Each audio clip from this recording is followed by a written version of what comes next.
With a rapidly growing world population, agricultural industries are intensifying production of food resources to meet the growing demand. But while high-intensity agriculture may help us feed a growing number of mouths, it also has serious negative consequences. Intensive cultivation and over-efficiency often lead to long-term loss of biodiversity and natural habitats, increased CO2 emissions and irreparable damage to the environment.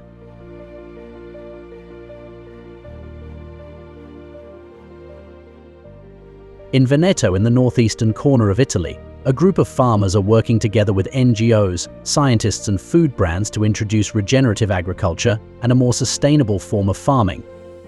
Supported by Nestlé and Prosecco and operated by Preferred by Nature, the Landscape Enterprise Networks is currently working with 182 farms across Europe. 32 of them are here in Veneto. Matteo Lisandro has introduced regenerative methods on his 500 hectares of farmland, which has been cultivated by his family for 4 generations using traditional methods. Abbiamo sposato subito la Lens come ideologia e come anche cerca di aiutare il suolo e in maniera tale da rendere un ambiente più bello e più respirabile e sano per tutti quanti. La biodiversità è una cosa molto importante secondo me, e così da eliminare anche i concimi chimici e da diventare vivere un po' in un mondo un po' più green, diciamo, ecco. So, what is regenerative agriculture? Regenerative agriculture is based on 6 principles. Define the context. Keep the soil covered. Minimize soil disturbance. Increase plant and microbial diversity.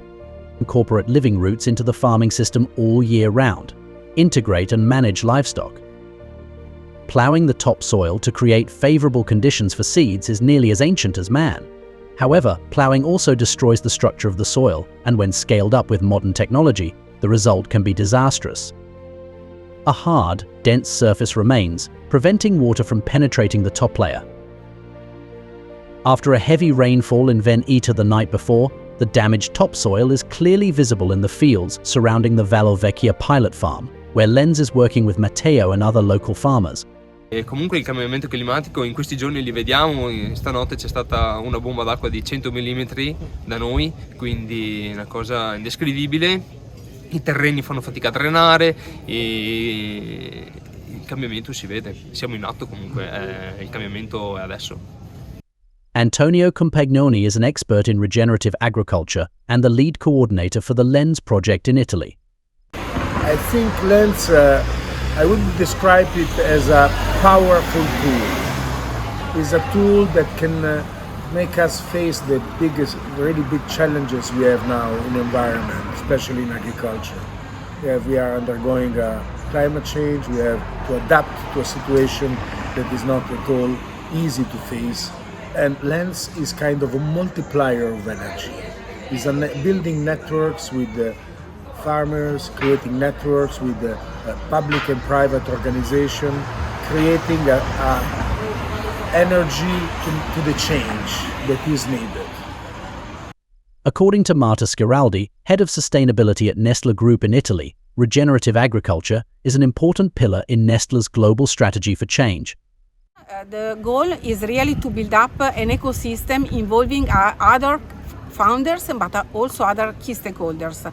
And after focusing and making this project very strength here in this region, of course our goal is to scale up this best practice also in other regions with other stakeholders. Of course, we have to work together with our partners in the project to understand which is the best strategy to implement and to scale up Lens project also in other Italian areas. Nestlé Group has committed to halve greenhouse emissions by 2030 and to achieve net zero by 2050. And by 2025, 20% of key ingredients should be sourced from regenerative farming. Can a small project like Lens really make a difference to achieve these goals? The big ideas normally start from small tests. So, as experienced before, we launched a pilot test or project that based on their solidity and based on the results were scaled up then in a very speed way. So the aim is that to have a very solid project with solid results to scale up then in a more accelerated way. But of course you should consider that you should start from somewhere, and it is important to create this ecosystem, because if we are together with other stakeholders along our value chain, we can really drive the change and obtain a relevant impact. In Veneto, Matteo Lissani is hoping that his efforts to change the farming methods that has been used on his land for 4 generations will have a positive outcome.